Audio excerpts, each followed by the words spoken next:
Okay, good morning, all of you, second BCom students.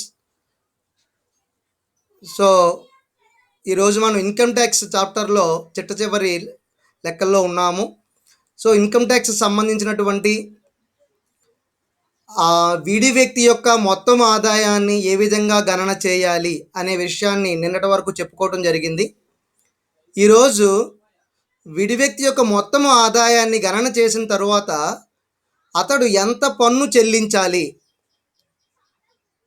అంటే దాన్ని పన్ను బాధ్యత, అతని యొక్క పన్ను బాధ్యత ఎంత అనే విషయాన్ని మనం ఈరోజు నేర్చుకుంటాం ఇక్కడ. అంటే ఒకవేళ 10 మార్కులకు ఇదే లెక్క ఇచ్చినప్పుడు మనం 2019 2020 అని మీకు ఆర్థిక సంవత్సరము లేదా గత సంవత్సరానికి ఇదే లెక్క ఇచ్చినప్పుడు ఆ సంవత్సరం యొక్క స్లాబ్ రేట్స్ ఏమిటో మీరు తెలుసుకొని, నేను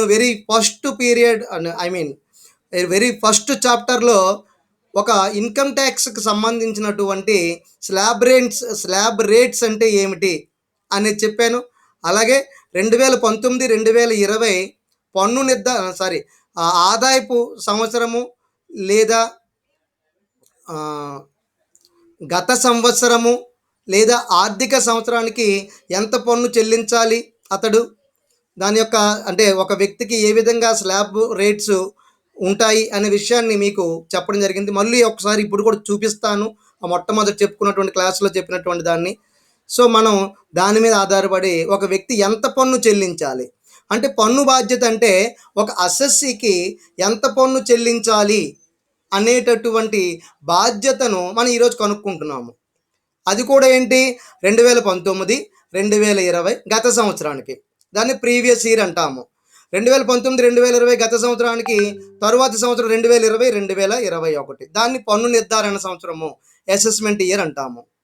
సో ఈ కాలానికి మనకి ఇవ్వబడిన ఒక వ్యక్తి యొక్క లేదా అసెస్సీ యొక్క ఆదాయ వివరాలను పరిగణలోకి తీసుకొని అతడి యొక్క మొత్తం ఆదాయాన్ని లెక్కించి ఆ మొత్తం ఆదాయం, ఇప్పటివరకు మొత్తం ఆదాయమే చేసాము, పన్నుకి గురియగు లేదా పన్ను విధించబడు మొత్తం ఆదాయము అనేది నిన్నటి వరకు చెప్పుకున్నాము.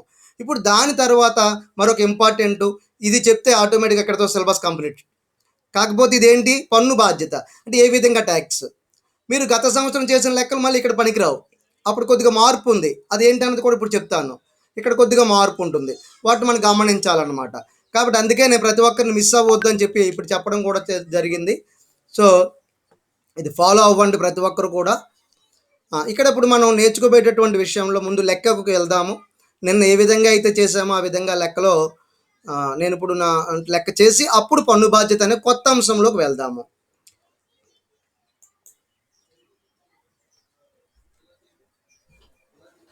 నేను ఫైల్ షేర్ చేస్తాను, ఒకసారి ఆ స్క్రీన్ షేర్ చేస్తున్నాను, చూడండి, కనబడిన వెంటనే చెప్పండి.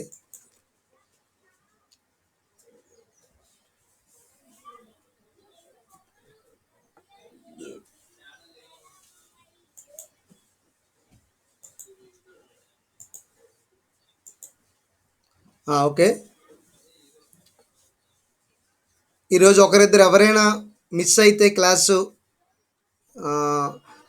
వెంటనే వాళ్ళ ఫ్రెండ్కి ఈరోజు అంటే అఫ్కోర్స్ నేను షేర్ చేస్తాను ఈ వీడియోని కానివ్వండి, ఈ లెక్కను కానివ్వండి, కానీ ఎక్కడైనా వారికి ఒక ఐడియా లేకపోతే మీరు మీ ఫ్రెండ్స్కి వాటికి సంబంధించి ఏమైనా చెప్పండి, లేదంటే నాకు ఇక్కడ మెసేజ్ పెట్టిన నేను కూడా వాటికి సంబంధించిన విషయాల్ని నేను ఎక్స్ప్లెయిన్ చేస్తాను. సో అక్కడ చూడండి, అందరికీ ప్రాబ్లం కనబడుతున్నది అనుకుంటాను ఇక్కడ. Okay, right. ఒక్కసారి మధ్యలో 1-2 సార్లు చూద్దాము, ఇంకెవరైనా స్టూడెంట్స్ క్లాస్ బయట ఉన్నారేమో. మధ్యలో ఎవరు కూడా లెఫ్ట్ అవ్వద్దు, జాగ్రత్తగా వినండి.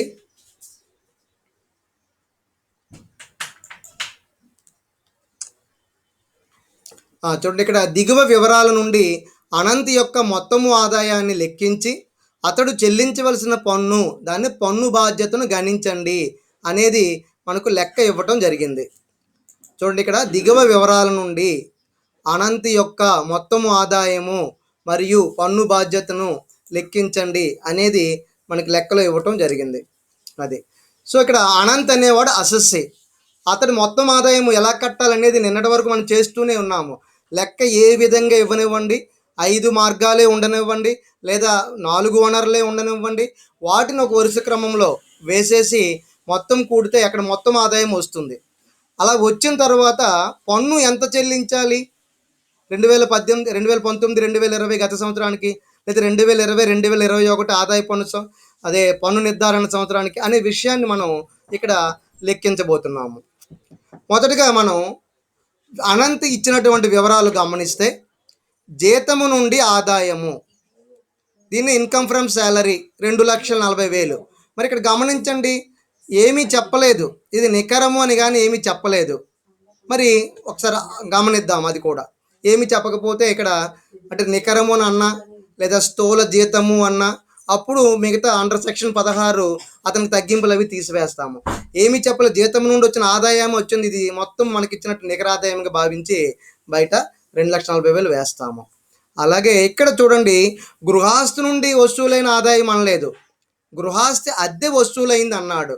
అంటే 1,80,000 రూపాయలని మనం నికర, గమనించండి, నికర వార్షిక విలువగా అనుకుంటాము, దాన్ని చేద్దాము.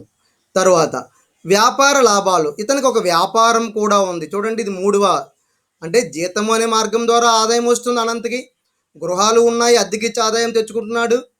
అలాగే అనంతకి వ్యాపారం కూడా ఉంది, దాని నుంచి కూడా లాభాలు 3,40,000 రావడం జరిగింది.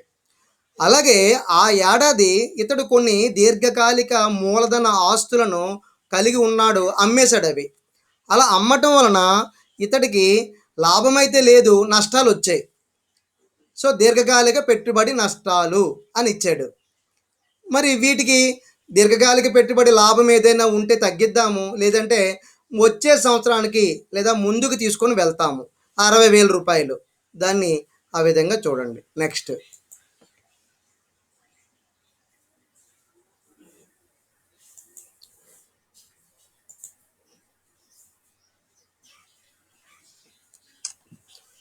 అలాగే మూలధన లాభాల నుండి ఆదాయం అనే టాపిక్ కిందే ఇంకొకటి ఏముంది, స్వల్పకాలిక పెట్టుబడి లాభాలు 1,40,000 ఉంది, స్వల్పకాలిక పెట్టుబడి లాభాలు. మరి దీనికి నష్టమైతే ఏమీ లేదు, మనకు తెలుసు స్వల్పకాలిక పెట్టుబడి లాభము నుండి దీర్ఘకాలిక పెట్టుబడి నష్టాన్ని తగ్గించకూడదు, మీకు ఇంతకుముందు కూడా చెప్పాను. అదే స్వల్పకాలిక పెట్టుబడి నష్టం ఉండి దీర్ఘకాలిక పెట్టుబడి ఆదాయం ఉంటే దాని నుంచి తగ్గించుకోవచ్చు. ఇది గమనించండి, మళ్ళీ చెప్తున్నాను, ఓకేనా. నెక్స్ట్, లాటరీ ద్వారా గెలుపులు. సో లాటరీ టికెట్ కొని దాని మీద అతడు ఆదాయాన్ని సంపాదించుకున్నాడు. అయితే 1,00,000 రూపాయల లాటరీ మీద ఆదాయము లేదా గెలుపు వచ్చింది. వెంటనే మనం ఎక్కడ పొరపాటు పడతామో, ఎందుకంటే నేను చాలా మార్లు చెప్పాను, లాటరీ నుంచి వచ్చినటువంటి ప్రైజ్ని మనం ఆల్మోస్ట్ మూలం దగ్గరే తగ్గించి ఇస్తారు. అంటే లాటరీ పైన ఎంత తగ్గిస్తారు, 30% తగ్గించేస్తారు. అంటే మీకు 1,00,000 రూపాయలు మీరు గెలుచుకుంటే 70,000 మీరు చేతికి ఇస్తారు, 30,000 అక్కడే కట్ చేసేస్తారు. అయితే ఇక్కడ ఏంటి, మీరు గెలుచుకున్న మొత్తం ఎంతో మనకు కావాలి లెక్కలో నోట్ చేయడానికి. మరి ఎంత అనేది ఇక్కడ ఇచ్చేసాడు, 1,00,000 రూపాయలట ఆ లాటరీ టికెట్ పైన మనం గెలుపొందిన మొత్తము. దానిని మనం స్థూలము అని అన్నాడు కాబట్టి అది గమనించాలి. అలా కాక ఏమీ చెప్పకపోతే మన చేతికి వచ్చింది 70% విలువ, వాస్తవాన్ని మరి 100% విలువ ఎంత అని చెప్పి 100/70 వేసి దాన్ని మనం స్థూలం చేసేవాళ్ళం లేకుంటే. కానీ ఇక్కడ స్థూలం అని వాడే చెప్పాడు కాబట్టి మరొక మాట లేదు, డైరెక్ట్గా అదే వేసేయచ్చు. తరువాత ఏజెన్సీ కమిషన్, ఇతడికి గమనించండి, లాటరీ గెలుపుల దగ్గర నుంచి మనం ఇతర వనరుల ద్వారా ఆదాయంలోకి ప్రవేశించాము. ఇది 5వ రకమైన ఆదాయం. గమనించండి, ఇక్కడ జీతం ద్వారా ఆదాయం వచ్చింది అనంతకి, గృహస్థు నుండి ఆదాయం వచ్చింది, వ్యాపారం నుండి ఆదాయాలు వచ్చాయి, అలాగే మూలధన లాభాల నుండి ఆదాయాలు వచ్చాయి. 5వది ఇతర వనరుల నుండి ఆదాయాలు, అందులో లాటరీ గెలుపులు 1,00,000 రూపాయలు. అలాగే ఇతడు ఒక బీమా కంపెనీ దగ్గర ఏజెంట్గా కూడా ఉన్నాడు. సో అలా ఏజెన్సీషిప్ నుంచి అతడికి కొంత కమిషన్ వచ్చింది, ఆ మొత్తాన్ని కూడా ఇతర వనరుల నుండి ఆదాయం అనే శీర్షిక క్రింద ఇక్కడ మనకి ఇవ్వడం జరిగింది, అది 40,000 రూపాయలు. నెక్స్ట్, చందాపూచి కమిషన్. మనకు తెలుసు చందాపూచి అనేది ఏమిటంటే, ఏదైనా ఒక కంపెనీ మొట్టమొదట ఆ అంటే వ్యాపారంలోకి వచ్చినప్పుడు ఆ కంపెనీ యొక్క వాటాలను ఒక పరిచయ పత్రం ద్వారా ప్రజలకు జారీ చేస్తుంది. మా కంపెనీ వాటాలు జారీ చేసింది కొనండి అని. అయితే కొంతమంది వ్యక్తులు ఇష్టం లేక కంపెనీ యొక్క వాటాలు కొనలేదు. మరైతే మనకు తెలుసు పరిచయ పత్రం జారీ చేసిన 3 నెలల్లోగా మనకి చందా పూర్తిగా వచ్చేయాలి ప్రతి కంపెనీకి. అలా రాకపోతే ఆ కంపెనీ తిరిగి వడ్డీతో సహా అప్పటి వరకు ఎవరైతే వాటాలు కొన్నారో వాళ్ళందరికీ వెనక్కి ఇచ్చేయాలి. మరి అలాంటి ప్రాబ్లమ్ లేకుండా కొన్ని సంవత్సరాల పాటు ఉందామని చెప్పి కదా వీరు ఈ యొక్క కంపెనీని పెట్టుకున్నారు. అప్పుడు ఏం చేస్తుందంటే కంపెనీ కొంతమంది బ్రోకర్‌కి, కొంతమంది ఏజెన్సీకి, కొన్ని కంపెనీలకు చందా పూచి హామీ తీసుకుంటుంది. అంటే మీరు ఎవరు ప్రజలు కొనకపోతే ఆ వాటాలు నేను కొనిపిస్తానని చెప్పి, ఆ విధంగా వారి యొక్క వాటాలను ప్రజల చేత ఒక ఏజెంట్ లాగే. చూడండి మీ దగ్గర భూమి ఉంటే ఒక రియల్ ఎస్టేట్ ఏజెంట్ ఏ విధంగా అందరికీ చెప్పి కొనిపిస్తాడో, అట్లాగే చందా పూచీని మనం భరిస్తాం అనమాట. అలా మనం చందా పూచీ చేసుకొని వారి దగ్గర కమిషన్ కూడా తీసుకుంటాము. అలా ఇతనంటే అనంత్‌కి ఇక్కడ చందా పూచీ చేసినందుకు కమిషన్ రూ. 60,000 కూడా వచ్చింది. ఇది కూడా ఇతర వనరుల నుండి ఆదాయము. తరువాత జీవిత బీమా ప్రీమియం చెల్లింపు. మనకు తెలుసు మన జీవితం పైన మనకు ఆసక్తి కలిగి ఉండి మనము ఒక పాలసీ తీసుకున్నాము. అదే అనంత్. అనంత్ తన జీవితం పైన తీసుకున్న జీవిత బీమా పాలసీకి సంవత్సరానికి 18,000 ప్రీమియం చెల్లింపు చేశాడు. సో దీన్ని మనం ఎక్కడ కూడా ఆదాయం కాదు, ఇది చెల్లింపు కాబట్టి ఈ చెల్లింపుని మనం తగ్గించుకోవడానికి అనుమతి కోరుతున్నాడని అర్థము. సో మనం ఏం చేస్తాము, అండర్ సెక్షన్ 80C క్రింద దీనికి తగ్గింపు ఇస్తాము. 1,50,000 ఎవరైనా సరే అండర్ సెక్షన్ 80Cలో దాచుకోవచ్చు, 80C to 80U వరకు. కాబట్టి అందులో భాగంగా 18,000 అయితే ఇతను చెల్లింపు చేశాము అనే విషయాన్ని మనకు తెలియజేశాడు. అలాగే మెడిక్లెయిమ్ చెల్లింపు. మెడిక్లెయిమ్ అన్న ఒక ఆరోగ్య బీమా పాలసీ తీసుకున్నాము లేదా వైద్య బీమా పాలసీ తీసుకున్నాము అని ఆ వైద్య బీమా పాలసీ పైన చెల్లించినటువంటి ఒక ప్రీమియాన్ని మనం మెడిక్లెయిమ్ చెల్లింపు అంటాము. మరొక మాటలో అంటే మెడికల్ పాలసీ తీసుకున్నందుకు లేదా వైద్య బీమా పాలసీ తీసుకున్నందుకు వారికి మనం ఏకమొత్తంలో కానీ వారి టైం ఇస్తే కొద్ది కొద్దిగా కానీ చెల్లించినటువంటి ప్రీమియాన్ని మనం ఇక్కడ మెడిక్లెయిమ్ చెల్లింపుగా అంటాము. సో దాన్ని ఇక్కడ సంవత్సరానికి 15,000 చెల్లించాడు. ఇది అండర్ సెక్షన్ 80D క్రింద ఇది కూడా తగ్గింపు ఇస్తాము. మీకు ఇంతకుముందు కూడా చెప్పాను, అండర్ సెక్షన్ 80D అఫ్కోర్స్ మనం అండర్ సెక్షన్ 80C నుంచి అండర్ సెక్షన్ 80U వరకు ఉన్నటువంటి అన్ని తగ్గింపులను కూడా మరొక మారు నేర్చుకుందాము. ఇక్కడ మెడిక్లెయిమ్ అండర్ సెక్షన్ 80Dలోకి వస్తుంది. ఇది మీకు ఇంతకుముందు చెప్పాను, 25,000 వరకు మనకి తగ్గింపు అయితే ఇక్కడ లభిస్తుంది. అదే 60 సంవత్సరాల లోపు ఉన్నటువంటి వ్యక్తి పైన చేస్తే, ఒకవేళ ఎబో 60 ఇయర్స్ ఎవరైనా ఒక సీనియర్ సిటిజన్ ఉన్నట్లయితే అతను అంటే ఉదాహరణకి మీ తల్లిదండ్రులు ఎవరైనా 80 ఇయర్స్ ఎబో ఉన్నట్లయితే, అదే 60 ఇయర్స్ ఎబో ఉన్నట్లయితే వారి పైన మీరు ఏదైనా ఖర్చు పెట్టినట్లయితే వారికి 50,000 వరకు కూడా మనం ఈ క్లెయిమ్ చెల్లింపు అవకాశం ఉంటుంది. మనం ఇంతకుముందు చెప్పాను, మరి ఇక్కడ మళ్ళీ 15,000కి 25,000కి మధ్య ఏది తక్కువ అనేది చూసుకుంటాం. 15,000 తక్కువ, దాన్నే ఇక్కడ మినహాయింపు కింద ఇస్తాం. అంటే 15,000 వరకు ఇతను మినహాయింపు వస్తుంది. అలాగే జవహర్లాల్ నెహ్రూ స్మారక నిధికి విరాళము. మనం ఇంతకుముందు కూడా చెప్పుకున్నాము, విరాళాలు అండర్ సెక్షన్ 80Gలో విరాళాలు మనం చాలా వాటికి ఇవ్వచ్చును. అయితే వేటికి విరాళాలు ఇస్తే పూర్తిగా మన అర్హత పొందుతాము, వేటికి విరాళాలు ఇస్తే ఓన్లీ గ్రాస్ టోటల్ ఇన్కమ్లో 10% కిందే వస్తుంది, అలాగే 50% మాత్రం మనం క్లెయిమ్ చేసుకుంటాము అనే విషయాన్ని కూడా ఇక్కడ మీకు గమనించవచ్చు. మీరు ఇదే ఒక ప్రధానమంత్రి స్మారక నిధి, స్మారక కాదు జాతీయ నిధికి, ఒక ప్రధానమంత్రి జాతీయ నిధికి అని లెక్క ఎంతో ముందు చెప్పడం జరిగింది. అక్కడ మీకు 100% క్లెయిమ్ ఉంటుంది. ఇక్కడే జవహర్లాల్ నెహ్రూ స్మారక నిధి లాంటి వాటికైతే అఫ్కోర్స్ అది కూడా చూపిస్తాను, ఓన్లీ 50% మాత్రమే మనం తగ్గించుకోవడానికి అవకాశం ఉంటుంది. మీరు ఒక విరాళము ఎవరికి ఇస్తున్నారో గమనించి అలా విరాళము మనం 100% తగ్గించుకోవడానికి అవకాశం ఉందా లేదా 50% మాత్రమే తగ్గించుకోవడానికి అవకాశం ఉందా కూడా గమనించవలసి ఉంటుంది. సో ఈ విధంగా మనకి లెక్క అయితే 11 అంశాలతో కూడినటువంటి అనంత్ యొక్క వివరాలను మనకి ఇక్కడ ఇవ్వటం జరిగింది. సో ఈ వివరాలను తీసుకొని మనం ఏం చేస్తామంటే ఇతని యొక్క మొత్తం ఆదాయాన్ని అంటే అనంత్ యొక్క మొత్తం ఆదాయాన్ని ముందుగా ఇక్కడ గణన చేద్దాము. ఆ తరువాత మనకి లెక్కలో ఏమడిగారు, మొత్తం ఆదాయంతో పాటు పన్ను బాధ్యత ట్యాక్స్ ఇన్సిడెంట్స్ అంటే అతడు పన్ను చెల్లించవలసినటువంటి మొత్తం ఎంతో కూడా అది కూడా 2019 2020 అనుకొని మనం చేద్దాం ఇప్పుడు. ఎందుకని మన యొక్క గత సంవత్సరము 2019 2020 కాబట్టి సో ఆ యొక్క లేదా 2020 2021 పన్ను నిర్ధారణ సంవత్సరానికి మీకు ఇదే లెక్క చెప్పేటప్పుడు ఒకవేళ పొరపాటున మీకు లెక్కలలో 2018 19 యొక్క గత సంవత్సరానికి ఇస్తే అప్పుడేం చేయాలో కూడా మీకు అక్కడ చెప్తాను. సో అబ్జర్వ్ చేయండి. సో ఇది లెక్క. ఇప్పుడు దీని మీద ఆధారపడి మొత్తం ఆదాయం కట్టడానికి అయితే మనకి ఏ అడ్డంకి లేదు. ఆల్రెడీ చాలా మార్లు నేర్చుకున్నాము 6 లెక్కల వరకు. వాటన్నిటిని ఉపయోగించుకొని ఇప్పుడు ఈ లెక్కని మొత్తం ఆదాయం వరకు చేసేద్దాము. ఆ తరువాత రాబోయేదే కొత్త అంశాలు కాబట్టి. సో మీరు మనం ఇక్కడ లెక్కను కూడా దగ్గర పెట్టుకుంటూ ఆన్సర్ చూద్దాం. ఓకేనా, రైట్.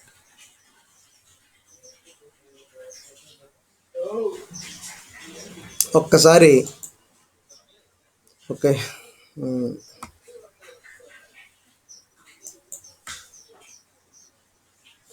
ఇక్కడ చూడండి, పన్నుకి గురియగు మొత్తము ఆదాయము గణించుట. ఇప్పుడు మనకి ఇక్కడ ముందుగా మొత్తం ఆదాయము గణన చేయుట అనే ఒక పట్టిక వేసుకున్నాము. మనం దీన్నే ఏకమొత్తంగా ఒకే లెక్కలా చేసేయచ్చు, లేదంటే మొత్తం ఆదాయం గణించడం వరకు ఒక లెక్కలా చేసి ఆ తరువాత అక్కడ మనం కనుగొన్న మొత్తం ఆదాయాన్ని తీసుకొని పన్ను నిర్ధారణ చేయటం కూడా చేయొచ్చు.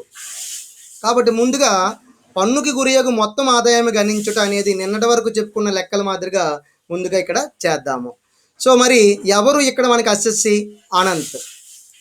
సో అనంత్ యొక్క వివరాలతో మనం ముందుగా మొత్తం ఆదాయం లెక్కిద్దాము. సో అసెస్సి అనంత్, హోదా నివాసి, గత సంవత్సరము 2019 2020, పన్ను నిర్ధారణ సంవత్సరం 2020 2021. సో మనకు తెలుసు మొత్తం ఆదాయాన్ని 5 మార్గాల ద్వారా ఎవరైనా సంపాదించవచ్చు. మనకైతే గత 2-3 లెక్కల నుంచి 5 మార్గాలు ఉండే విధంగానే లెక్కలు ఇస్తున్నాము. అయితే బయట నిజానికి వాస్తవానికి 5 మార్గాల ద్వారా ఒక వ్యక్తి అయితే ఆదాయం సంపాదించకపోవచ్చు. కనీసం 4 లేదా 3 అనేవి ఉంటాయి. సో మీకు ఇక్కడ ఒక ఉదాహరణగా చెప్పుకుంటున్నాం కాబట్టి 5 మార్గాలు ఉండవా అంటే ఉండొచ్చు, అది కూడా ఉన్న వ్యక్తినే కదా ఇక్కడ మనం తీసుకున్నాము అనంత్ గారిని. కాబట్టి అలాగే చేద్దాము.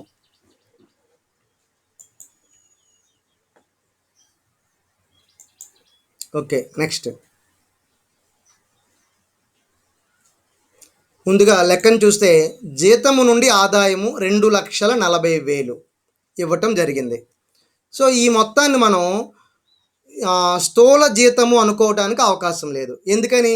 పూర్తిగా జీతం నుండి వచ్చిన ఆదాయం అని, జీతం ద్వారా వచ్చిన ఆదాయం అని, ఇన్కమ్ ఫ్రమ్ శాలరీ అని ఇచ్చేసినట్లే. కాబట్టి రోమన్ నెంబర్ 1 వేసుకొని జీతం నుండి ఆదాయాన్ని నేరుగా చివరి కాలంలో 2,40,000 చూపించేయండి. ఇక్కడ ఎందుకు మన తగ్గింపు అది ఉండదు? ఇక్కడ నికరమే ఇది పూర్తిగా ఇచ్చింది.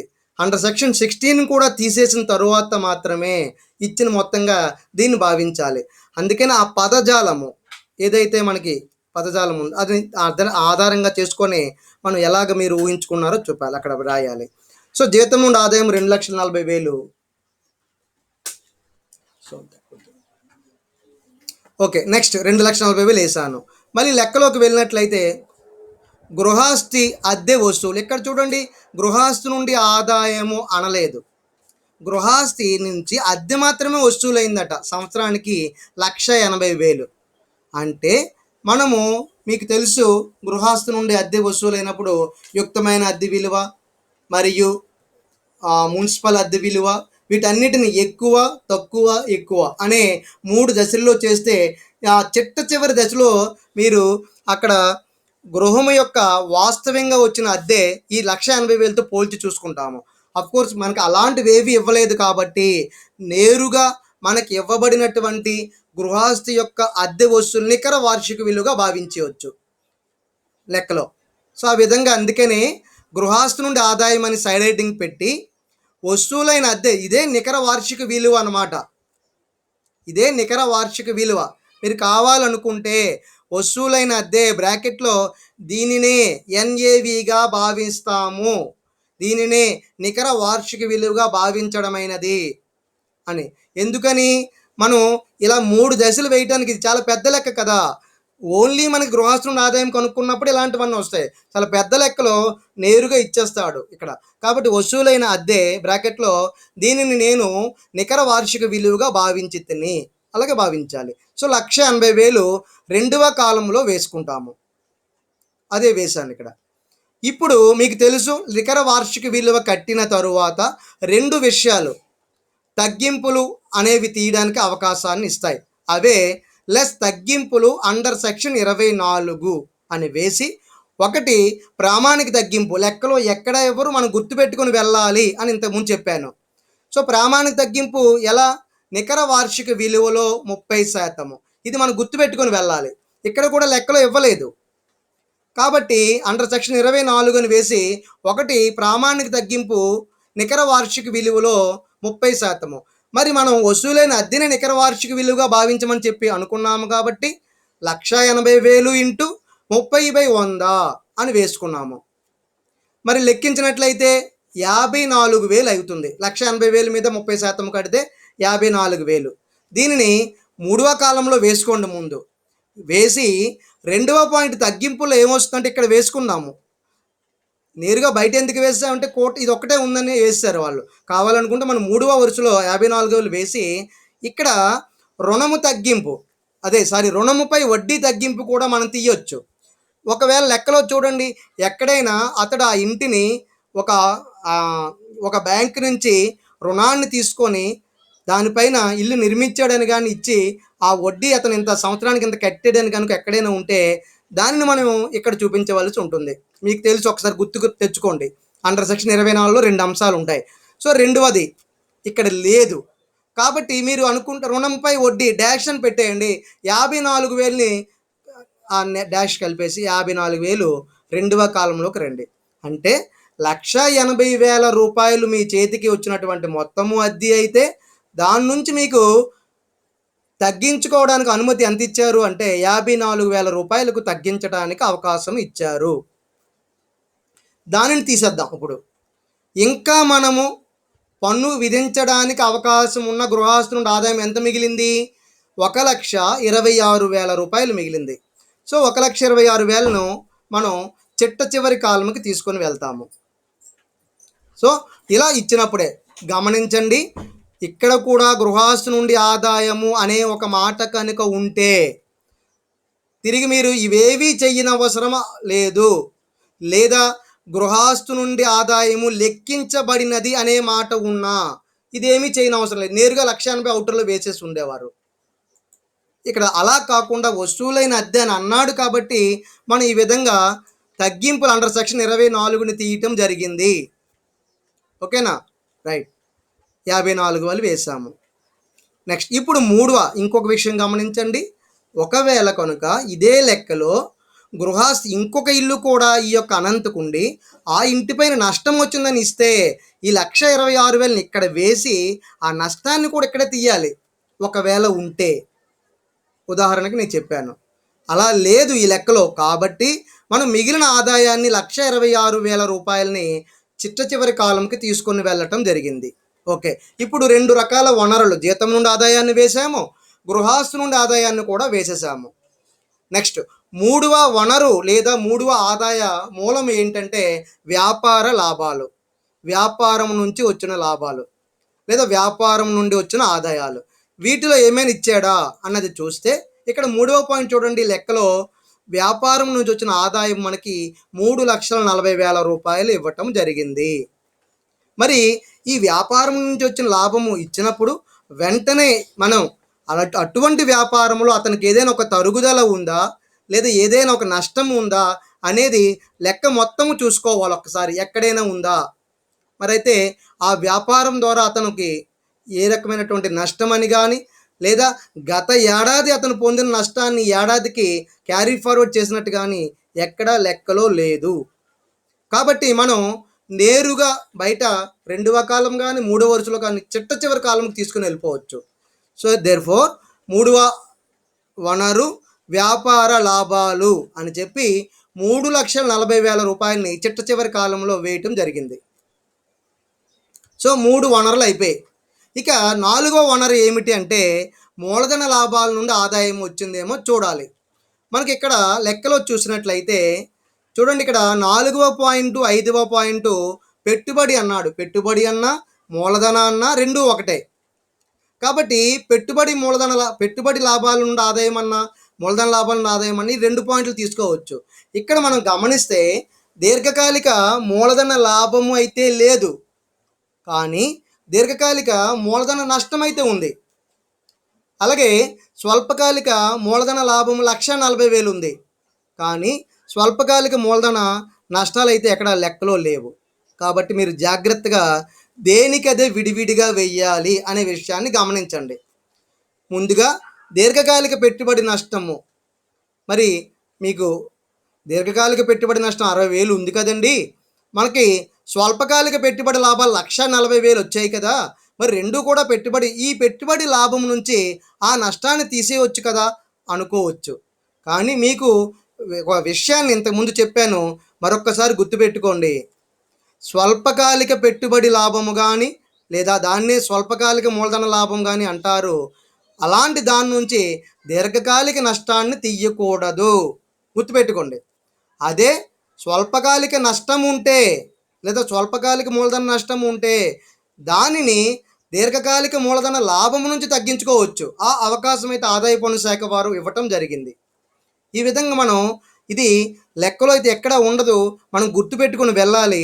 ఆ విధంగానే ఎక్కడ అవకాశం ఉంటే అక్కడ తగ్గించడానికి, ఆ నష్టాన్ని భర్తీ చేయడానికి మనం చూడాలి. మరి ఇక్కడైతే దీర్ఘకాలిక పెట్టుబడి నష్టం 60,000 రూపాయలని మనం తగ్గించుకునే అవకాశం లేదు. కాబట్టి ఇక్కడ ఒక మాట రాసేద్దాం. ఏమిటది? 4వ అంశము మూలధన లాభాల ద్వారా ఆదాయం అని సైడ్ హెడ్డింగ్ పెట్టేయండి. దేర్ఫోర్ ఇక్కడ దీర్ఘకాలిక మూలధన నష్టము 60,000 వచ్చింది.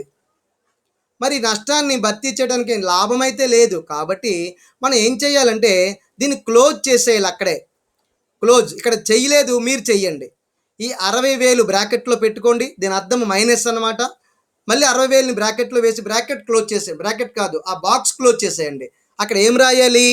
దీర్ఘకాలిక మూలధన నష్టం ఇక్కడ భర్తీ చేయడానికి వీలు కాలేదు, కాబట్టి దీనిని 8 పన్ను నిర్ధారణ సంవత్సరాల ముందుకు తీసుకుని వెళ్ళి భర్తీ చేసుకోవచ్చును. 8 4 అంటారా? ఎవరైనా అన్మ్యూట్ చేసి చెప్పండి. దీర్ఘకాలిక మూలధన నష్టం 8 పన్ను నిర్ధారణ సంవత్సరాలు ముందుకు తీసుకుని వెళ్ళి భర్తీ చేసుకోవచ్చు అన్నారు. 8 4 8. Very good, 8. అదే స్వల్పకాలిక మూలధన నష్టం అయితే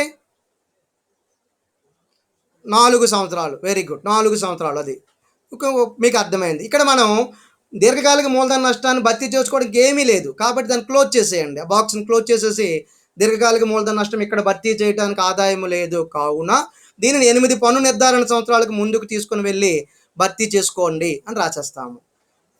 మళ్ళీ లెక్కలోకి వెళ్దాము. ఇక్కడ 5వ పాయింట్ స్వల్పకాలిక పెట్టుబడి లాభాలు ఉన్నాయి. ఎంతది? 1,40,000. బేసిక్గా వేసేయచ్చు దీనికి. ఇక్కడ స్వల్పకాలిక పెట్టుబడి నష్టం అయితే లెక్కలో ఇవ్వబడలేదు, ఉన్నట్లయితే ఇందులో తీసి ఉండొచ్చు మనం. సో 2వ పాయింట్ అక్కడే అదే 4వ మూలధన సైడ్ హెడ్డింగ్ ఏంటి? మూలధన లాభాల ద్వారా ఆదాయం క్రిందే వేశాను. స్వల్పకాలిక మూలధన లాభము నేరుగా అవుటర్లో వేసేయండి. ఎందుకని? మనం ఆల్రెడీ లెక్కలో చూసాము స్వల్పకాలిక మూలధన నష్టం లేదు. ఉంటే 2వ వరుసలో వేసి ఆ నష్టాన్ని కూడా తీసి మిగిలిన లాభాన్ని మాత్రమే మనం చిట్ట చివరి కాలంకి తీసుకొని వెళ్ళి ఉండేవారము. లేదు కాబట్టి నేరుగా 1,40,000ని చిట్ట చివరి కాలంకి తీసుకుని వెళ్ళిపోయాను. సో దీనితో 4వ ఆదాయ వనరు అయిన మూలధన లాభాల ద్వారా ఆదాయం అయిపోయింది. ఇక చిట్ట చివరి ఆదాయ వనరు ఏంటి? 5వది ఇతర వనరుల నుండి ఆదాయం. ఇది సైడ్ హెడ్డింగ్ పెట్టుకుంటాము. మిగిలినవన్నీ వీటి కింద వస్తాయి, చూద్దాము. చూడండి 6వ పాయింట్ లాటరీ గెలుపులు. ఒక లాటరీ టికెట్ అనంత కొనుగోలు చేస్తే ఆ టికెట్కి ₹1,00,000 ప్రైజ్ మనీ వచ్చింది. దానిని ఇతర వనరుల ద్వారా ఆదాయంలో చూపించాలి ప్రతి ఒక్క వ్యక్తి కూడా, ఆదాయ పన్ను శాఖ వారికి. అయితే లాటరీ టికెట్ పైన వచ్చిన మొత్తాన్ని మీ చేతికిచ్చి మిమ్మల్ని కట్టమన్నారు. మూలం దగ్గరే, అంటే మీకు డబ్బు ఎక్కడైతే కలెక్ట్ చేసుకోవడానికి వెళ్తారో వారే మూలం దగ్గర 30% ఆ యొక్క ఆదాయ పన్నును తగ్గించేస్తారు. తగ్గించి మీకు 70,000 రూపాయలు మాత్రమే ఇస్తారు 1,00,000 రూపాయల్లో. అయితే మీరు గెలుచుకున్న మొత్తం ఎంతో అది కావాలి ఆదాయ పన్ను శాఖ వారికి. కాబట్టి ముందు మీరు గెలుచుకున్న మొత్తము మనకి ఇక్కడ 70,000 ఇచ్చి ఉంటే కనుక మనం 100/70 అని వేసి స్థూల మొత్తం ఎంతో మనం కనుక్కోవాల్సి ఉండేది. అలా కనుక్కోవాల్సిన అవసరం లేకుండా వారు మనకు ఎంత ప్రైజ్ వచ్చిందో 1,00,000 రూపాయలు ఆ ప్రైజ్ ఇచ్చేసారు ఇక్కడ. స్థూలం అని అర్థమైంది కాబట్టి ఆ మొత్తాన్ని మనం లెక్కలో చూపించేస్తాము. సో ఇతర వనరుల నుండి ఆదాయం అని సైడ్ హెడ్డింగ్ పెట్టి దానిలో లాటరీ టికెట్ ద్వారా గెలిచిన మొత్తము 1,00,000 రూపాయలు 2వ వరుసలో వేసుకోండి. ఎందుకంటే ఇక్కడ 3 రకాల ఆదాయాలు ఉన్నాయి, మూడింటిని ఇక్కడే కలిపేద్దాము. అలాగే ఇతడు ఒక ఈ బీమా కంపెనీ ఏజెంట్గా కూడా చేస్తున్నాడు. దాని నుంచి కూడా ఇతని కమిషన్ అయితే వచ్చింది. అది 40,000 రూపాయలు. ఇక్కడ గమనించండి 7వ పాయింట్లో ఉంది లెక్కలో. కాబట్టి ఏజెన్సీ కమిషన్ అక్కడ వేయటం జరుగుతుంది. సో 2 ఏజెన్సీ కమిషన్ 40,000 వేసేయండి. తర్వాత మళ్ళీ లెక్కలోకి వెళ్తే 8వ పాయింట్ చూడండి, చందాపూచి కమిషన్. కోర్స్ అతడు ఒక కంపెనీ తరపున ఏజెంట్గా పనిచేస్తూ అంటే చందా పూచి చేశాడు. అందుకు కంపెనీ వారు కమిషన్ 60,000 ఇచ్చారు. అది కూడా ఆదాయము. ఇక్కడ 60,000 రూపాయలని ఇతర వనరుల నుండి ఆదాయంలో చూపించాము. సో 60,000 వేశాను. ఈ విధంగా 3 రకాల ఆదాయాలను మనం ఇతర వనరుల నుండి ఆదాయము, ఇన్కమ్ ఫ్రమ్ అదర్ సోర్సెస్ అనే దాని కింద నమోదు చేసుకోవడం జరిగింది. సో 1,00,000 రూపాయలు, 40,000, 60,000, 2,00,000 థర్డ్ కాలంలోకి తీసుకుని వెళ్ళిపోయాను, చివరి కాలంకి. ఓకే, లాస్ట్ కాలంకి తీసుకొచ్చేసాను. ఈ విధంగా 5 మార్గాల ద్వారా కూడా అనంతకి ఇక్కడ ఆదాయం అయితే ఉంది.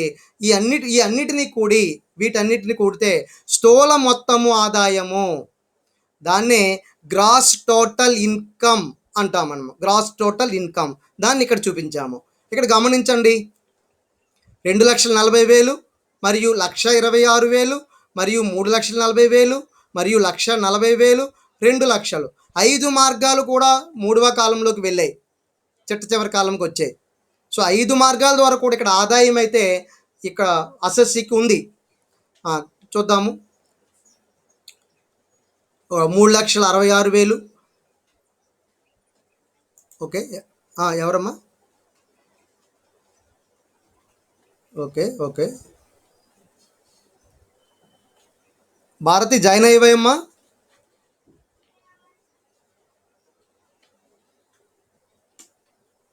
Bharati, okay okay, Bharati join అయ్యావు కదమ్మా?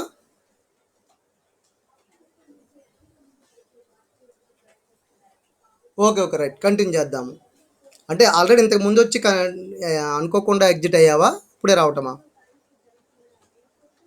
ఓకే ఓకే, ఈరోజు ఫెస్టివల్ ఏది ఉంది కదా, రైట్, నో ప్రాబ్లం. ఒకసారి ఈ లెక్కని నేను ఇప్పటివరకు చెప్పింది మూలధన ఆదాయం, అదే స్థూల మొత్తం ఆదాయం కనుక్కోవడమే కాబట్టి కంగారు పడవలసిన అవసరం లేదు. ఇప్పటి నుంచి జరగబోయేదే మనం కొత్తగా వచ్చిన అంశము. సో ఈ విధంగా మనం స్థూల మొత్తం ఆదాయం 5 వనరుల ద్వారా అతడికి 10,46,000 రూపాయలు అయితే రావడం జరిగింది. 10,46,000 రూపాయలు. ఇది గ్రాస్ టోటల్ ఇన్కమ్ అని, స్థూల మొత్తం ఆదాయం అని అంటారు. ఇప్పుడు మొత్తం ఆదాయం రావాలి అంటే మనం మరికొన్ని తగ్గింపులు ఈ యొక్క అనంతకి మనం అనుమతిస్తాము. అదే under section 80C to under section 80U వరకు ఉండే డిడక్షన్స్ అనమాట. వాటి గురించి మనమైతే ఒక థియరీ కూడా చెప్పుకుందాము. సో కొంత ఇప్పుడే మీకు అవగాహన వచ్చాక వాటి మీద వెళ్తే బాగుంటుందని దాన్ని నెక్స్ట్కి పెట్టడం జరిగింది. ముందుగా ఇతడు తన జీవితం పైన ఆసక్తి కొద్దీ ఒక బీమా ప్రీమియం పాలసీ అయితే తీసుకున్నాడు. సంవత్సరానికి 18,000 కట్టాడు. ఇది అండర్ సెక్షన్ 80C క్రిందకు వస్తుంది. సో దానిని ఇక్కడ అండర్ సెక్షన్ 80C అర్హత గల పొదుపు పథకాలు అంటే చాలా ఉంటాయి ఇందులో. ఇది ఒక్కటే లెక్కలో ఇవ్వబడింది కాబట్టి అర్హత గల పొదుపు పథకం 18,000 మొత్తం మీద ఆ జీవిత బీమా ప్రీమియం చెల్లింపుని 18,000 ఇక్కడ వేయటం జరిగింది. 18,000 ఇది 2వ వరుసలో వేయండి. తరువాత be under section 80D mediclaim. ఇక్కడ చూడండి, మెడిక్లెయిమ్ అన్న వైద్య బీమా ప్రీమియం చెల్లింపు అన్న ఒక్కటే. ఒక్కొక్కసారి ఇంగ్లీష్లో మెడిక్లెయిమ్ అనే పేరుతో ఇచ్చేస్తాడు, ఒక్కోసారి వైద్య బీమా పాలసీ అని ఇస్తాడు. ఇలా ఏది ఇచ్చినా మన అండర్ సెక్షన్ 80D కింద వస్తుంది. అయితే మనకు తెలుసు, మనకి ఇక్కడ ఏమీ చెప్పకపోతే ఇతడు 60 సంవత్సరాల లోపు ఉన్నటువంటి ఒక అసెస్సి, కాబట్టి ఇతడికి మెడిక్లెయిము 25,000 రూపాయల వరకు అనుమతి అయితే ఉంటుంది. వైద్య బీమా ప్రీమియం చెల్లింపు 25,000 వరకు అనుమతి ఉంటుంది. మనకి ఇతను చెల్లించింది సంవత్సరానికి 15,000. సో 15,000 25,000తో మనం పోల్చి చూడగలం, రెండిట్లో ఏది తక్కువైతే దానినే అనుమతిస్తారు. కాబట్టి ఇక్కడ నేను దాని గురించి మళ్ళీ ప్రత్యేకించి ఇవ్వలేదు, ఎందుకనగా గత 5-6 లెక్కల్లో మనం ప్రతిసారి ఇది చేస్తూ వచ్చాము. కాబట్టి ఇక్కడ డైరెక్ట్గా నేను లెక్కలో అయితే వేసేస్తున్నాను. ఇక్కడ చూడండి, అండర్ సెక్షన్ 80D మెడిక్లెయిమ్ 15,000 రూపాయలు వేసాను. కావాలనుకుంటే ఇక్కడ బ్రాకెట్లో 25,000 రూపాయలకి 15,000 రూపాయలకు రెండిట్లో ఏది ఎక్కువ, ఏది తక్కువ అనేది తీసుకుంటాం. 15,000 తక్కువ, దాన్నే తీసుకున్నాం మెడిక్లెయిమ్ కింద. తరువాత లెక్కలోకి వెళ్తే 11వ పాయింట్ జవహర్లాల్ నెహ్రూ స్మారక నిధి. దీనినే జవహర్లాల్ నెహ్రూ మెమోరియల్ ఫండ్ అని అంటాము. దీనికి ఎవరైనా ఒక విరాళం ఇస్తే అండర్ సెక్షన్ 80G కింద ఈ విరాళాన్ని తీసుకోవడం జరుగుతుంది. అయితే ఎంత మొత్తానికి వస్తుంది, అయితే ఇచ్చిన మొత్తానికి వచ్చేస్తుందరా. గమనించండి, ఇక్కడ నేను మీకు ఈ జవహర్లాల్ నెహ్రూ స్మారక నిధికి విరాళము అనే దాన్ని చెప్పేటప్పుడు మీకు ఒక పట్టిక షేర్ చేస్తాను ముందు. ఇక్కడ చూడండి, సెక్షన్ 80G క్రింద వచ్చే విరాళాలు. ఇక్కడ చూడండి, ఇది పరిమితి లేని విరాళాలు. పరిమితి లేని అంటే ఎంతైనా మీరు ఇవ్వచ్చు, మీరు ఇచ్చిన మొత్తం కూడా మీరు తగ్గించుకోవచ్చు. అందులో ప్రధానమంత్రి జాతీయ సహాయ నిధి అని ఇలా చాలా ఉన్నాయి. ఇక్కడ ఇవన్నీ మీరు షేర్ చేస్తాను. మీరు ఉదాహరణకి ఆల్రెడీ మన ప్రధానమంత్రి జాతీయ సహాయ నిధికి మనం ఇచ్చిన మొత్తం ఎంతైనా సరే అంత మొత్తము కూడా తగ్గించుకునే అవకాశం ఉంది. అంటే మీరు 100 రూపాయలు ఇస్తే 100 రూపాయలు అర్హత వచ్చేస్తుంది, దీన్ని 100 రూపాయలు తగ్గించుకోవచ్చు. అదే మరికొన్ని ఉన్నాయి చూడండి, ఇక్కడ 18 రకాల అంశాలు ఉన్నాయి, దాదాపుగా 19 కూడా ఉంది, 20 కూడా ఉంది, 24 అంశాలు ఉన్నాయర్రా. ఈ 24 సంస్థలకు కూడా లేదా 24 నిధులకు కూడా మీరు ఏదైనా ఒక విరాళము అండర్ సెక్షన్ 80G క్రింద ఇస్తే మీరు ఇచ్చిన ఎంత మొత్తమైనా సరే అర్హత ఉంటుంది. అంతే మొత్తాన్ని తిరిగి మీరు తగ్గించుకోవచ్చు అండర్ సెక్షన్ 80G కింద. కానీ ఈ 25 చూడండి ఒక్కసారి, 25 ప్రధానమంత్రి కరువు సహాయ నిధికి ఇచ్చింది. ప్రధానమంత్రి కరువు సహాయ నిధి జాతీయ నిధి కాదు. సో డ్రాట్ ఫ్రోన్ ఫండ్ ఇది. ప్రధానమంత్రి కరువు సహాయ నిధికి మీరు ఎంత డబ్బులు ఇచ్చినా అంతా తగ్గించుకోవడం కాదు, అంతా అర్హత పొందుతుంది. కానీ మీకు మినహాయింపు అండర్ సెక్షన్ G కింద 50% ఉంటుంది. అలాగే 26 జవహర్లాల్ నెహ్రూ స్మారక నిధి. అలాగే ఇదొక సంస్థ, జవహర్లాల్ నెహ్రూ స్మారక నిధి. దానికి మీరు చందా ఇచ్చారనుకోండి, మీరు ఎంత ఇస్తారో ఆ మొత్తం విరాళం అనుమతి ఉంటుంది, కానీ తగ్గించుకోవడానికి 50% మీరు తగ్గించుకోవాలి. అలాగే ఇందిరాగాంధీ స్మారక నిధికి 4గిట్లో ఏదో ఒకటి వస్తుంది ప్రతిసారి కూడా, గుర్తుపెట్టుకోండి. అయితే ప్రధానమంత్రి కరువు సహాయ నిధి లేదా జవహర్లాల్ నెహ్రూ స్మారక నిధి లేదా ఇందిరాగాంధీ స్మారక నిధి లేదా రాజీవ్ గాంధీ ఫౌండేషన్ నిధి, ఈ 4గిట్లకి ఇచ్చిన విరాళాలు పూర్తిగా అర్హత పొందుతాయి. కానీ మీరు మీ యొక్క అండర్ సెక్షన్ 80G కింద తగ్గించుకోవడానికి 50% మాత్రం అవకాశం ఉంటుంది. అంటే మీరు ఒక 1000 రూపాయలు ఇస్తే 500కే తగ్గింపు ఉంటుంది, అట్లాగనమాట. అందుకనే అంటే అర్హత గల మొత్తం అయితే 100%. అందుకే దీన్ని పరిమితి లేని విరాళాలు అన్నారు. పరిమితి ఉండదు, ఎంత ఇస్తారో అంతా తగ్గింపు అంటే అర్హతకు అవకాశం ఉంటుంది. కానీ తగ్గించుకోవడానికి ఇక్కడ 50% మాత్రం తగ్గించుకోవాలి. మరైతే ఇప్పుడు 26 అంశం చూడండి, జవహర్లాల్ నెహ్రూ స్మారక నిధి మనకి ఈ లెక్కలో ఇవ్వబడింది. అది 100% తీసుకోవచ్చు, కానీ తగ్గించేటప్పుడు అనంతకి 50% మాత్రమే తగ్గిస్తాము, 50% మాత్రమే. అదే నిన్న చూడండి, మనం ధార్మిక సంస్థకి ఇచ్చిన విరాళాలను ఇచ్చాము, అవైతే దానికి వేరుగా లెక్క కట్టాలి. సో లెక్కలోకి వెళ్తున్నాను. ఈ విధంగా అండర్ సెక్షన్ 80G క్రింద జవహర్లాల్ నెహ్రూ స్మారక నిధికి ఇచ్చిన విరాళం 16,000 అనుమతిస్తారు. కానీ ఇక్కడ నీకు తగ్గించుకోవడానికి 50% మాత్రం ఇస్తారు. అందుకనే 16,000 ఇంటూ 50/100 అని వేశాను. 16,000. అదే పరిమితి లేని విరాళాలు అనుకోండి, అంటే పరిమితి గల విరాళాలు అనుకోండి, ఆ 16,000 కూడా అనుమతి ఉండదు. మళ్ళీ దానికి లెక్క కట్టాలి, రెండిట్లో ఏది తక్కువ అని. అది నిన్న చేశాము, అంతకుముందు కూడా చేశాము. కాబట్టి అలా ఇక్కడ 16,000 మీద 50% మాత్రం అనుమతిస్తారు. వేటికి? ప్రధానమంత్రి కరువు పథకానికి, ఇందిరాగాంధీ స్మారక నిధికి, జవహర్లాల్ నెహ్రూ స్మారక నిధికి, రాజీవ్ గాంధీ స్మారక, ఈ నాలుగిట్లకి అయితే 50% మాత్రమే తగ్గించుకోవడానికి అవకాశం ఉంది. అందుకనే 16,000 మనం అక్కడ చందా ఇచ్చాము, కానీ తగ్గించుకోవడానికి 8,000 తగ్గిస్తున్నాము. ఇప్పుడు చూడండి, జీవిత బీమా ప్రీమియం కట్టింది 18,000, మెడిక్లెయిమ్ 15,000, అలాగే స్మారక నిధికి ఇచ్చిన విరాళం 8,000. ఈ మూడు కూడితే 41,000. వీటినే మనము under section deductions under section 80, 80C to 80U అంటారు. మొత్తం కలిపితే 41,000. దీనినే ఈ స్థూల మొత్తం ఆదాయం ఎంత ఉంది? 5 రకాల మార్గాల ద్వారా అనంతకు వచ్చింది 10,46,000 ఉంది. దీని నుంచి తీసేయండి 41,000ని, తీసేస్తే 10,05,000 వేసాము. 10,05,000 ఇది మొత్తం ఆదాయం అర్రా. ఇప్పుడు మీరు గమనిస్తే ఎవరికైనా ఒక వ్యక్తికి, ఎవరైనా ఒక అసెస్సీకి ఈ మొత్తం ఆదాయం కనుక, ఇందాక చూడండి ఇక్కడ స్థూల మొత్తం ఆదాయం అన్నాము, ఇక్కడ మొత్తం ఆదాయం అంటే టోటల్ ఇన్కమ్ లేదా ట్యాక్సబుల్ ఇన్కమ్ అని కూడా అంటారు దీన్ని. ఓకే, 10,05,000. ఇది కనుక 5 లక్షలు కనుక ఇక్కడ ఉంటే అతనికి రిబేట్ వచ్చి ఉండేది. అన్ని మొత్తాలు తీసిన తర్వాత ఎవరైనా ఒక వ్యక్తికి ట్యాక్సబుల్ ఇన్కమ్ కనుక 5 లక్షలు అంతకంటే తక్కువే కనుక ఉంటే అండర్ సెక్షన్ 87A అనే దాని క్రింద అతనికి ఒక రిబేట్ ఇస్తారు. ఆ 12,500 ఎంతో ట్యాక్స్ వస్తుంది, ఆ మొత్తాన్ని తగ్గించేస్తారు అతనికి. కానీ ఇక్కడ అనంత్కి 5 లక్షలకి మించే మొత్తం ఆదాయం వచ్చింది. ఎంత? 10,05,000. సో ఇంతవరకు నిన్నటి వరకు చేసుకున్న లెక్కలు ఇవి ఒక్కటే. నిన్న కూడా ఎంతవరకు చెప్పుకున్నాము. సో ఇప్పుడు అసలైన లెక్క మనకు వస్తుంది. దాన్నే మనం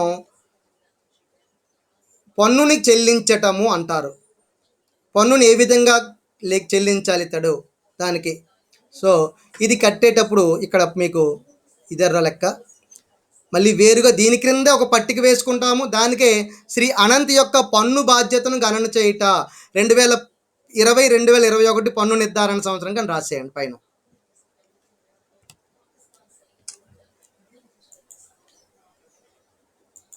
ఇక్కడ చూడండి,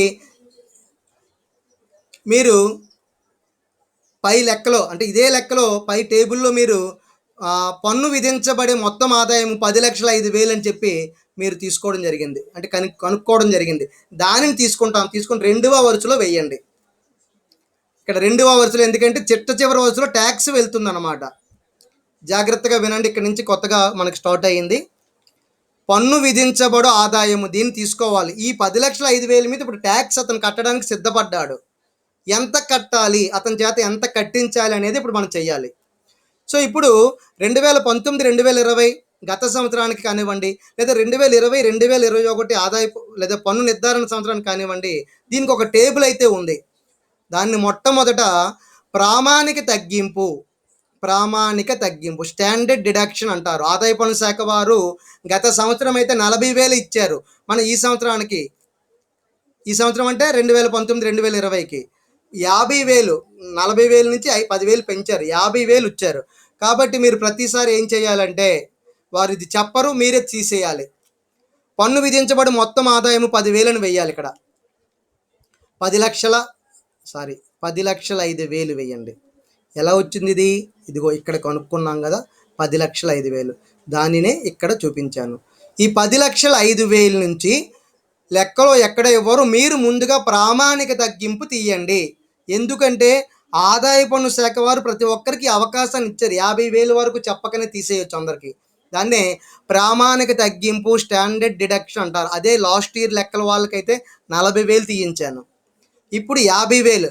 ఒకవేళ మీకు 2018, 2019 అనే లెక్క ఇచ్చి ఉంటే మీరు అక్కడ ఏం చేయాలి, ఇక్కడ 40,000 తగ్గించండి. అప్పుడు అది నో ప్రాబ్లం, ఏమి కంగారు పడకండి. సో ప్రామాణిక తగ్గింపు స్టాండర్డ్ డిడక్షన్ 50,000 తీసేయండి. ఇది లెక్కలో ఉండదు, మీరు గుర్తుపెట్టుకుని వెళ్ళాలి. తీసేస్తే 9,55,000 వస్తుంది. ఇది మిగిలిన ఆదాయం.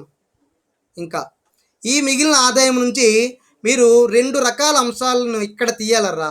ఏంటంటే అవి ఏదైనా లాటరీల మీద టికెట్లు మీరు వచ్చినా, లేదా దీర్ఘకాలిక మూలధన ఆదాయాలు కనుక ఈ లెక్కలో కనుక ఉంటే వాటి మీద ట్యాక్స్ వేరుగా ఉంటుంది. కాబట్టి ఏంటి గమనించండి ఒక్కసారి. మీరు ఏదైనా గుర్రపు పందాల మీద గెలిచినా, మీరు ఏదైనా లాటరీ టికెట్ల మీద గెలిచినా ఎంత శాతం మూలధనం అదే మూలం దగ్గర ట్యాక్స్ తగ్గిస్తారు, 30% తగ్గిస్తారు. కాబట్టి ముందు వాటిని తీసేయండి. అదే దీర్ఘకాలిక మూలధన ఆదాయం అనుకోండి, దాన్ని 20% తగ్గింపు. దానికి దీర్ఘకాలిక మూలధన అయితే అఫ్కోర్స్ ఇక్కడ లేదు, ఎందుకంటే లెక్కలో మనకి దీర్ఘకాలిక మూలధన ఆదాయం అనేది ఎక్కడ లేదు, నష్టమే ఉంది. ఇక్కడ ముందు ఈ 9,55,000 నుంచి లాటరీ యొక్క గెలుపు మీద మనకి ₹1,00,000 వచ్చింది. ఇక్కడ గమనించండి జాగ్రత్తగా. ఇవి ఆదాయాలరా, రెండవ వరుసలో ఉన్నవన్నీ ఆదాయాలు. దాని మీద మనం కట్టాల్సిన ట్యాక్సులు చిట్ట చివరి కాలంలోకి వెళ్తున్నాయి. అది రెండింటికి అర్థము. ముందుగా మనకి 10,05,000 పన్ను విధించబడే ఆదాయం వస్తే దాని నుంచి ప్రభుత్వం వారు ఏం చేశారు, 50,000 మీరు ఎవరికైనా తగ్గించేసుకోండి అన్నారు. దాన్ని ప్రామాణిక తగ్గింపు అన్నారు. అది 50,000 తీసేస్తాం ముందు. అది ఎవరిని అడగాల్సిన అవసరం లేదు, లెక్కలో కూడా ఉండదు, మీరు గుర్తుపెట్టుకుని వెళ్ళాలి. 50,000 తీసేయాలి. తీసేస్తే 9,55,000 ఉంది. ఇంకా మిగిలిన ఆదాయం ఇది. ఇప్పుడు ఈ మిగిలిన ఆదాయం మీద మీకు ఒక లాటరీ టికెట్ ఉంది, ఇందులో ₹1,00,000 ఆదాయం ఉంది ఈ యొక్క 9,55,000లో. ఆ లాటరీ టికెట్ మీరు గెలిస్తే మీకు ₹1,00,000 వచ్చిందర్రా. దాని దగ్గర మీరు ఆల్రెడీ ట్యాక్స్ కట్టేశారు, 30% కట్టేశారు. మీరు కట్టాల్సిన అవసరం లేదు, వాడే కట్ చేసేస్తాడు అక్కడ. కాబట్టి మీరు ₹1,00,000 మీద ఇప్పుడు మళ్ళీ చూపించుకోవాలన్నమాట దాన్ని, ఎందుకంటే ఆల్రెడీ కట్ చేస్తారు కదా. మీ దగ్గర 70,000 వచ్చింది, కానీ మనం 1,00,000 చూపిస్తాము. 1,00,000 ఇంటూ 30% అంటే 30,000. సో మనం లాటరీ మీద కట్టిన పన్ను చివరి కాలంలోకి వస్తుంది. లాటరీ ద్వారా పొందిన బహుమతుల పైన 30,000 కట్టాము ట్యాక్స్, దాన్ని చిట్ట చివరి కాలంలో వేసాం. మీరు గెలుచుకున్న మొత్తం ఎంత, దాన్ని రెండో కాలంలో వేసాం, దాన్ని ₹1,00,000 గెలుచుకున్నారు. అంటే ఈ పైన 9,55,000 నుంచి ₹1,00,000 తీసేయండి. ఇంకా మన దగ్గర 8,55,000 ఆదాయం మిగిలింది. ఆల్రెడీ 30,000 ట్యాక్స్ కట్టేశాము, అది చూపించాము, ఇక్కడ చూపించుకోవాలన్నమాట.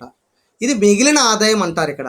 ఒకవేళ ఇక్కడే మీకు గుర్రపు పందాల మీద కూడా ఉన్నదనుకోండి, గుర్రపు పందాలు, దాన్ని కూడా గుర్రపు పందాల మీద గెలిపి 30% ఇక్కడ చూపించాలి. ఒకవేళ ఇక్కడే దీర్ఘకాలిక మూలధన లాభము కూడా ఉంటే, మనకి ఇందులో లెక్కలో లేదు దీర్ఘకాలిక మూలధన లాభము, దీర్ఘకాలిక మూలధన నష్టమే ఉంది. ఒకవేళ ఉండి కనుక ఉంటే ఇక్కడ అది కూడా ఇక్కడే చూపించాలి. దీర్ఘకాలిక మూలధన లాభముపై 20% ట్యాక్స్ కట్టాలి, అది కూడా ఇక్కడే కట్టాలి. అది లేదు, రేపు చెప్పబోయే లెక్కలో దాన్ని కూడా మీకు చూపిస్తాను. సో మిగిలిన ఆదాయం 8,55,000 ఇంకా మిగిలిందర్రా.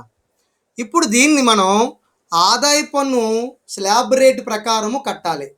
మనకి 2019, 2020కి ఒక స్లాబు ఇక్కడ ఇచ్చాడు చూడండి, ఇదిగో ఇది స్లాబ్. ఇది మీకు వెరీ ఫస్ట్ అవర్లో అంటే చాప్టర్లో చెప్పడం జరిగింది. చూడండి, 2019, 2020 ఆర్థిక సంవత్సరానికి లేదా గత సంవత్సరానికి లేదా 2020, 2021 పన్ను నిర్ధారణ సంవత్సరానికి ఈ విధంగా ఉందర్రా. 60 సంవత్సరాలు లోబడి ఉన్నటువంటి వ్యక్తులకైతే ఈ స్లాబ్, 60 నుంచి 80 సంవత్సరాలు ఉన్న సీనియర్ సిటిజన్స్కి అయితే ఈ స్లాబ్, 80 ఏళ్ళు అంటే 80 ఏళ్ళు దాటిన వాళ్ళు ఎవరైనా ఉంటే వాళ్ళకి దాన్ని సూపర్ సీనియర్ సిటిజన్స్ అంటారు, వారికి ఈ 3వ పట్టిక. ఇలా 3 పట్టికలు నేను మళ్ళీ ఇందులో ఇస్తాను ఈరోజు, మీరు దానిని కూడా నోట్ చేసుకోండి మళ్ళీ ఒక మారు. ఇప్పుడు ఇక్కడ మనం 60 సంవత్సరాలు లోబడి ఉన్న వ్యక్తి, ఏమీ చెప్పకపోతే 60 సంవత్సరాలు అని చెప్పి గుర్తుపెట్టుకోండి. సో ఇతనికి ఆదాయము 2,50,000 వరకు ఎవరికైనా 60 సంవత్సరాలు లోబడి ఉన్న అసెస్సీలకి 2,50,000 వరకు ట్యాక్స్ ఉండదు, తీసేయవచ్చు, ఆదాయం తీసేయవచ్చు. తర్వాత 2,50,000 నుంచి 5,00,000 వరకు 5% పన్ను విధిస్తారు. ఇంకా మీకు ఒకవేళ ఆదాయం మిగిలింది 5,00,000 నుంచి 10,00,000 మధ్యలోకి వెళ్ళింది ఆదాయము, దాని మీద 20% ట్యాక్స్ వేస్తారు. ఇంకా మిగిలింది 10,00,000 పైబడి ఉంటే 30% ట్యాక్స్ వేస్తారు. దీని మీద మీరు ఒక్కసారి, నేను మొట్టమొదట 2-3 లెక్కలు కూడా చెప్పాను, మీరు ఒక్కసారి అవి ఈరోజు చెయ్యండి ఒక్కసారి. ఒక అవగాహన కూడా వస్తుంది. చేయడం కానీ చూడండి ఒకసారి, అవగాహన వస్తుంది. సో ఇది పట్టికర్రా. ఈ విధంగా ఇప్పుడు ఈ లెక్క అయితే మనం చేయబోతున్నాము. మనకిక్కడ మిగిలిన ఆదాయము 8,55,000 ఉంది.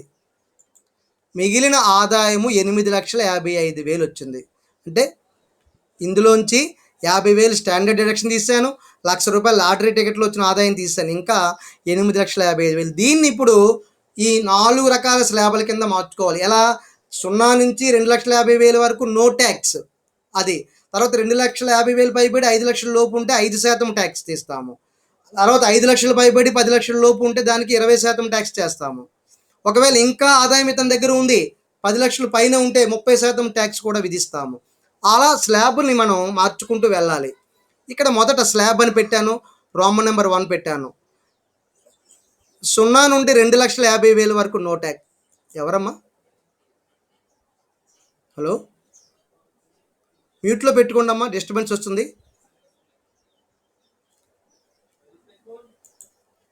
ఇక్కడ చూడండి, 0 నుండి 2,50,000 వరకు నో ట్యాక్స్. అందుకనే 2,50,000 రూపాయలని ఆదాయం నుంచి తీసేయండి.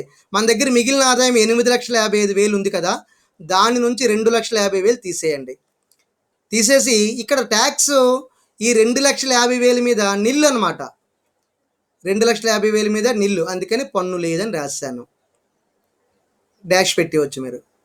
ఇప్పుడు ఇంకా ఆదాయం ఎంత మిగిలింది? 6,05,000 మిగిలింది. ఇప్పుడు దీన్ని రెండో స్లాబ్లోకి తీసుకొని వెళ్తాము.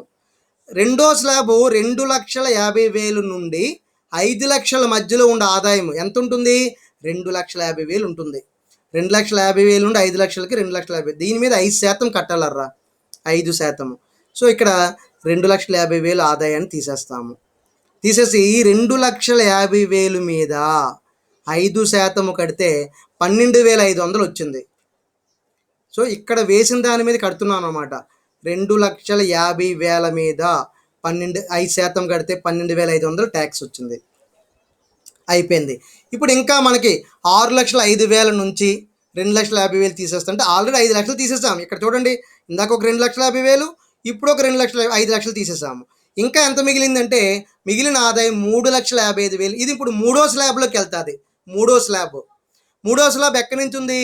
5,00,000 నుండి 10,00,000 వరకు 20% ట్యాక్స్ ఇక్కడ. సో ఇంకా 10,00,000 దాటలేదు కాబట్టి ఇక్కడ మీకు 3,55,000 మీద మిగిలింది అదే కాబట్టి 3,55,000 మీద 20/100 20% కట్టాలి. 3,55,000 ఇంటూ 20/100. సో ఆ 3,55,000 ఇచ్చండి. ఇంకా ఆదాయం ఏమి? జీరో. మొత్తం ఆదాయం మనం విభజించేసాం మనం. ఇప్పుడు ఈ 3,55,000 మీద 20% కడితే 71,000 వచ్చింది. సో ఈ 71,000ని ఇక్కడ వేసుకోవాలి. ఇప్పుడు గమనించండి, మొత్తము ఇక్కడికి వచ్చేసరికి చిట్ట చివర 3,55,000 ఈ మూడో స్లాబ్తో క్లోజ్ అయిపోయింది. ఎందుకని? మన దగ్గర ఆ 50,000 తీసేస్తే 9,55,000 ఉంది. అందుకని మూడో స్లాబ్ దాటలేదు అన్నమాట. అది. సో 3,55,000 చిట్ట చివరికి ఇలా జీరో వచ్చేయాలర్రా. మీరు ఏ విధంగా అయితే ఈ ఆదాయాన్ని విభజించుకుంటూ వస్తున్నారో, ఇది కొత్తగా మీకు ఏ లెక్కల్లో కూడా ఎక్కడ ఉండదు. టెస్ట్ పేపర్స్లో కానీ టెక్స్ట్ బుక్స్లో కానీ ఇక్కడ మీకు ఈజీగా ఉండడం కోసం ఈ విధంగా వేశాను. ఈ విధంగా చివరికి వచ్చేసరికి ఆదాయం జీరో అయిపోవాలి. అలా విభజించేయాలి ప్రతి స్లాబ్కి కూడా. ఇప్పుడు ఈ 3,50,000 మీద ఇక్కడ మీరు గమనించండి, ఇక్కడ ఏదేస్తున్నామో దాని మీద ట్యాక్స్ కట్టుకుంటూ వెళ్తాం అన్నమాట. ఇందాక చూడండి, ఇక్కడ ₹1,00,000 వేసాను, దాని మీద 30% ట్యాక్స్ కడితే 30,000 వచ్చింది. ఇక్కడ 2,50,000 దాని మీద ట్యాక్స్ లేదు కాబట్టి డాష్ వచ్చింది. ఇక్కడ 2,50,000 తీసాం, దాని మీద 5% కాబట్టి 12,500 వచ్చింది. ఇంకా ఇక్కడ 3,55,000 రూపాయలు మిగిలింది. దీని మీద 20% ట్యాక్స్ కట్టాలి.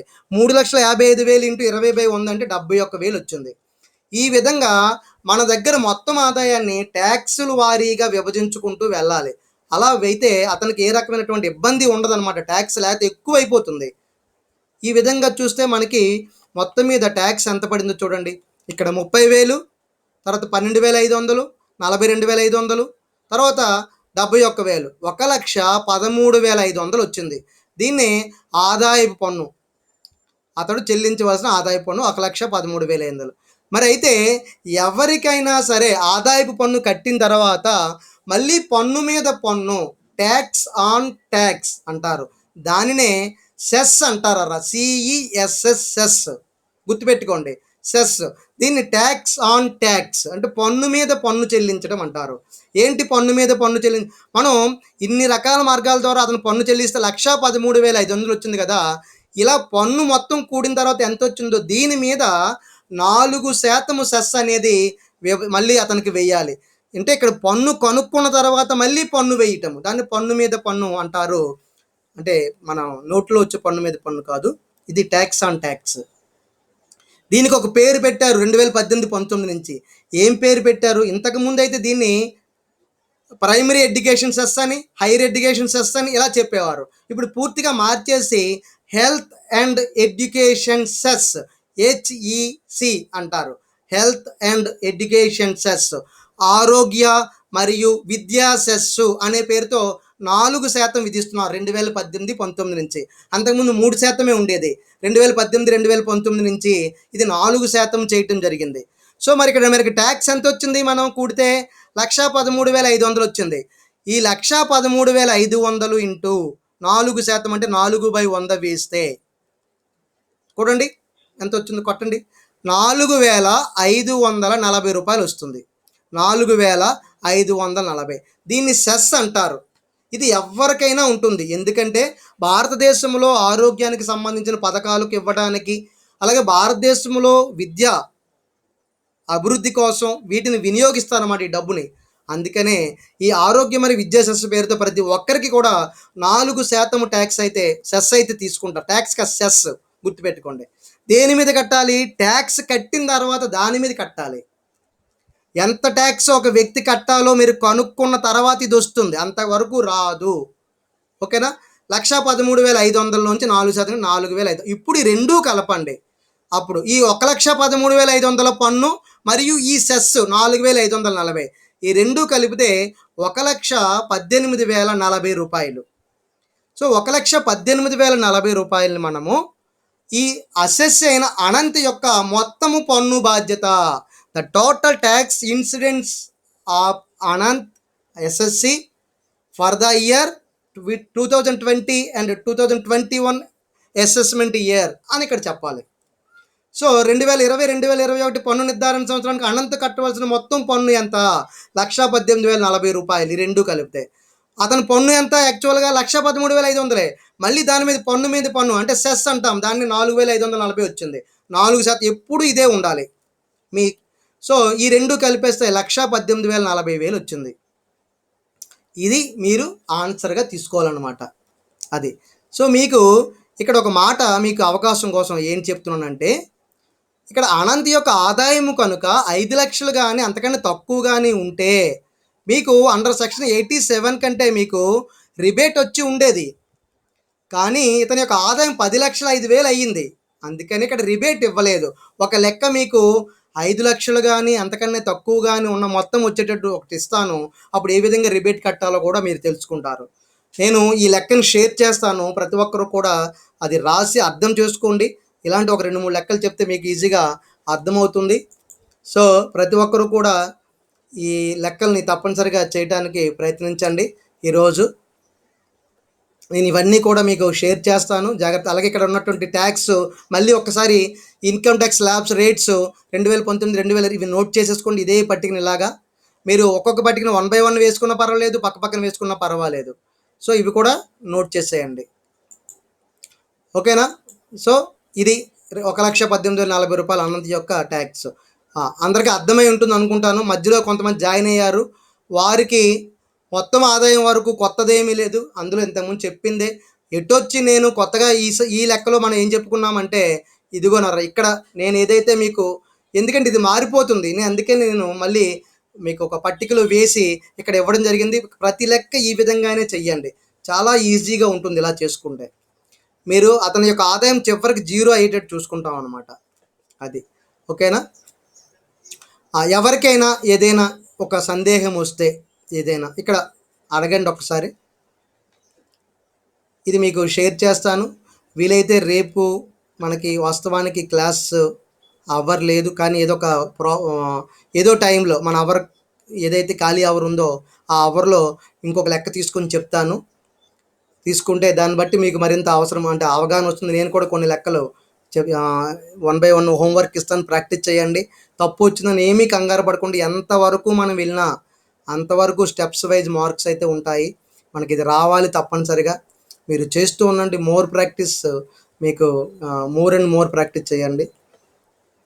ఓకేనా? ఎవరికి ఏ రకమైనటువంటి సందేహం లేదా అయితే మరి? సో ఈ ఫైల్ షేర్ చేస్తాను, ఒకసారి చూడండి జాగ్రత్తగా. ఎక్కడైనా ఏదైనా సందేహం కలిసి ఒక్కసారి మీరు ఈ వీడియో కూడా షేర్ చేస్తాను, వీడియోని చూడండి మళ్ళీ ఒకసారి. వీడియోని చూసి అందులో అక్కడ ఏ విధంగా చెప్పాను దాన్ని బట్టి చూసుకోండి ఒకవేళ సందేహం ఉంటే. ఓకేనా? రైట్. మరైతే ఇక్కడితో మనం క్లోజ్ చేసేద్దాము. Thank you all of you.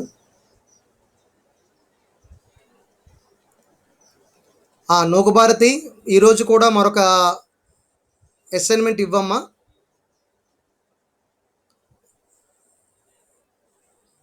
రేపటికి అదే ఈరోజు తయారు చేస్తే రేపటికి రెడీగా ఉంటుంది ఏమో, కంప్లీట్ చేసుకుంటారు వన్ బై వన్. ప్రతి ఒక్కరు కూడా అసైన్మెంట్స్ నేను తీసుకుంటాను, గుర్తుపెట్టుకుని అందరూ కూడా క్రమం తప్పకుండా రాయండి. నాకు అసిస్ట్ చేస్తుంది నూకభారతి, అందుకని తను ఇచ్చాను, తన చేత చెప్పించాను. ఒక్కొక్కరు హెల్ప్ తీసుకుంటాం కాబట్టి ఇక్కడ నూకభారతి ద్వారా క్వశ్చన్స్ అవి ఇక్కడ ఇస్తున్నాను. అసైన్మెంట్స్ అవన్నీ కూడా నేను చెక్ చేసుకున్న తర్వాత మాత్రమే తను అక్కడ పోస్ట్ చేస్తుంది. కాబట్టి అందరూ కూడా అవి అలాగే రాయండి, ప్రాక్టీస్ చేయండి. ప్రాక్టీస్ చేస్తే మీకు ఆటోమేటిక్గా అవి చేయడానికి అవకాశం ఉంటుంది. Okay, thank you all of you.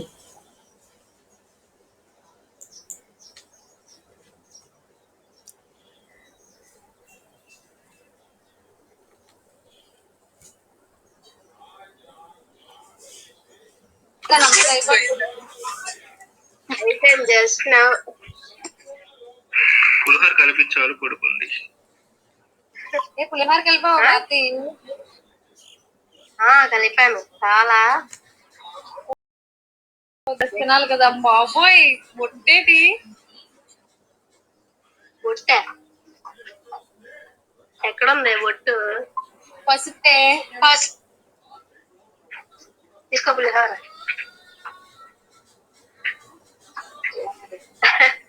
అందరూ ఉన్నారు బాగా దాపి.